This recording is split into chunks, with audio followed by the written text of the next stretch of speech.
ಓಂ ಗಂಗಣಪತಯೇ ನಮಃ. ಶ್ರೀ ಗುರುಭ್ಯೋ ನಮಃ. ಹರಿ ಓಂ. ನಮಸ್ಕಾರ. ಅಪ್ರಮೇಯೋ ಹೃಷೀಕೇಶಃ ಪದ್ಮನಾಭೋ ಮರಪ್ರಭುಃ ವಿಶ್ವಕರ್ಮಾ ಮನುಸ್ತ್ವಷ್ಟಾ ಸ್ಥವಿಷ್ಟಸ್ಥವಿರೋ ಧ್ರುವಃ. ಅಪ್ರಮೇಯೋ ಹೃಷೀಕೇಶಃ ಪದ್ಮನಾಭೋ ಮರಪ್ರಭುಃ ವಿಶ್ವಕರ್ಮಾ ಮನುಸ್ತ್ವಷ್ಟಾ ಸ್ಥವಿಷ್ಟಸ್ಥವಿರೋ ಧ್ರುವಃ.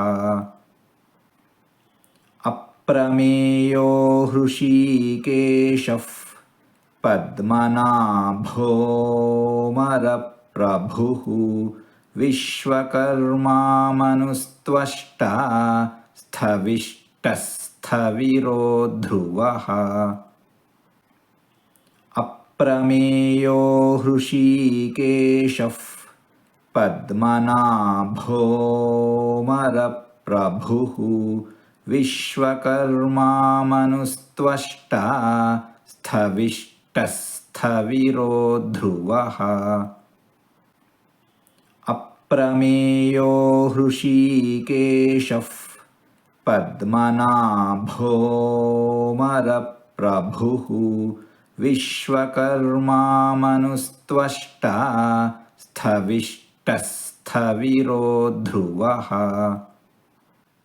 ಹೀಗೆ ನಾಲ್ಕಾರು ತೊದಲು ಮಾತುಗಳನ್ನು ಆಡಿದ್ದೇನೆ. ಇದರಲ್ಲಿ ಏನಾದರೂ ತಪ್ಪುಗಳು ಇದ್ದರೆ ಆ ತಪ್ಪುಗಳನ್ನು ಬಿಟ್ಟು ಒಳ್ಳೆಯದು ಅಂತ ಏನಾದರೂ ಇದ್ದರೆ ಆ ಒಳ್ಳೆಯದನ್ನು ಮಾತ್ರ ಸ್ವೀಕರಿಸಬೇಕು ಅಂತ ಹೇಳಿ ಪ್ರಾರ್ಥನೆ. ಈ ನುಡಿಗಳನ್ನೆಲ್ಲ ಆಡಿಸಿದ ಭಗವಂತನಿಗೆ ಸರ್ವವೂ ಸಮರ್ಪಿತ.